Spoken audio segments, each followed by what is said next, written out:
Mekke'dillah yolida canım kurban deb keldik. La ilahe illallah Rabbim Rahman deb keldik. Otamiz Odam ata, onamiz Havo bilan 300 yilda ko'rishgan jaddi aslan deb keldik. Amri farmoni jalil, Ka'ba bunyodi halil, xizmatida Cebrail, Bayti Subhan deb keldik. 5000 yillik mo'jiza, Zamzami obi rahmat, rahmatidan nush etib bo'lay kamron deb keldik.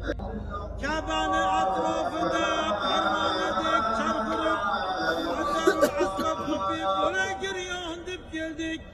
Maqomi Ibrohimda o'qib namoz, yaratgan Xoliqqa